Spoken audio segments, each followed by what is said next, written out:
జకరియా గ్రంథము 4వ అధ్యాయము, జకరియా గ్రంథము 4వ అధ్యాయము 6వ వచనాన్ని చదువుకున్నాం. అప్పుడు అతడు నాతో ఇట్లా, నేను జెరుబ్బాబెలునకు ప్రత్యక్షమైన యెహోవా వాక్కిదే, శక్తి చేతనైనను బలము చేతనైనను కాక నా ఆత్మ చేతనే ఇది జరుగును అని సైన్యములకు అధిపతి యెహోవా సెలవిచ్చుచున్నాడు. ఆమేన్. ఈరోజు దేవుడు మనతో మాట్లాడే మాట ఏంటంటే, దేవుని సేవ దేవుని ఆత్మ వలనే జరుగును.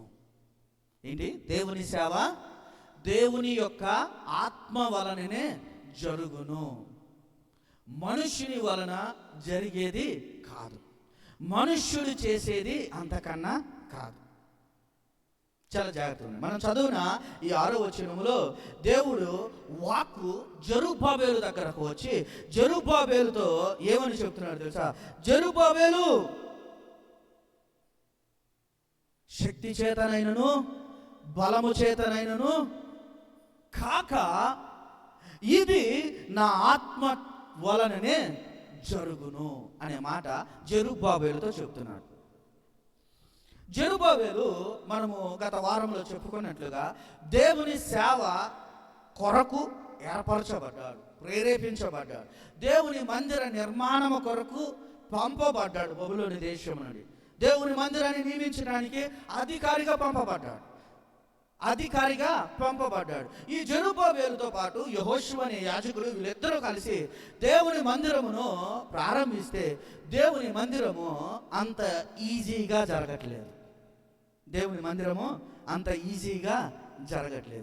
దేవుని మందిరము కష్టముగా ముందుకెళ్తుంది, చిన్నగా ముందుకెళ్తుంది, తొందరగా అభివృద్ధి చెందట్లా. దేవుని మందిర నిర్మాణము తొందరగా అభివృద్ధి చెందట్లా. సహజంగా మనం ఏమనుకుంటాము, ఏదైనా పని ప్రారంభమైనప్పుడు తొందరగా అభివృద్ధి చెందాలి అని అనుకుంటాం. కానీ జెరుబ్బాబెలు కట్టుచున్న ఈ మందిరము తొందరగా అభివృద్ధి జరగట్లేదు, అతనికి ఎన్నో ఆటంకాలు కలుగుచున్నవి. అందుకని మన కింద వచనములో జెరుబ్బాబెలును అడ్డగించు ఓ గొప్ప పర్వతమా, నీవు ఏ మాత్రపు దానివు. ఒక గొప్ప పర్వతము జెరుబ్బాబెలుకు అడ్డుగా వస్తుంది.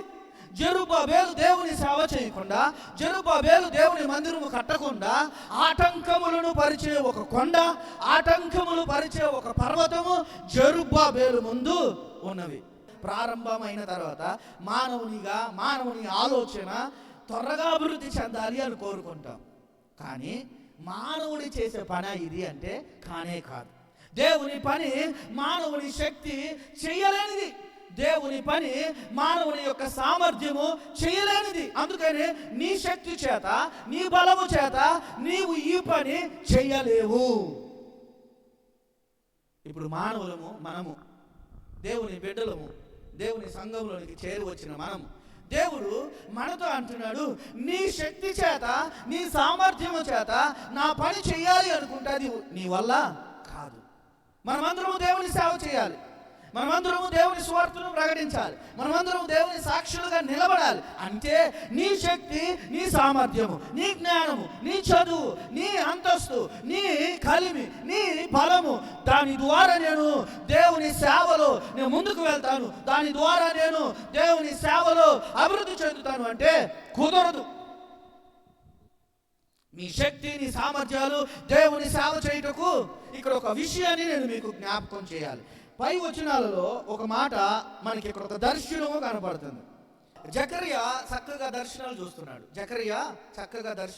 ఇప్పటి వరకు అంతకు ముందు ఈ చదువుకున్న ఈ 3 అధ్యాయాలు చూసుకుంటే కొన్ని దర్శనాలు జకరియా చూశాడు. జకరియా కొన్ని దర్శనాలు చూస్తూ మరి అలసిపోయాడేమో, నిద్రపోయాడు.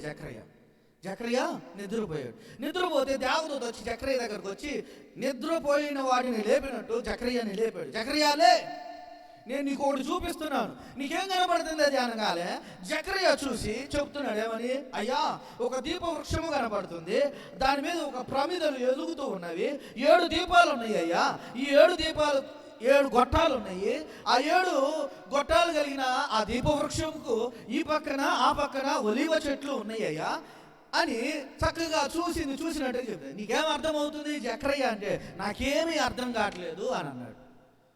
నాకేమీ అర్థం కావట్లేదు అని అన్నాడు. అప్పుడు జకర్యాతో దేవదూత అంటుంది, ఏంటి నీకు అర్థం కావట్లేదు? దేవుని ఇశ్రాయేలీయుల జనాంగము వారికి తెలుసు దీపవృక్షం అంటే ఏందో తెలుసు. ఆ దీపవృక్షంను చూసి ఆ దీపవృక్షంకి ఆ వలన ఒలివ చెట్లు ఉండడం చూసి నాకేం అర్థం కావట్లేదు అన్నాడు. అప్పుడు దేవుడు అన్నాడు, నీకు అర్థం కావట్లేదా? ఇది నీకు తెలియదా?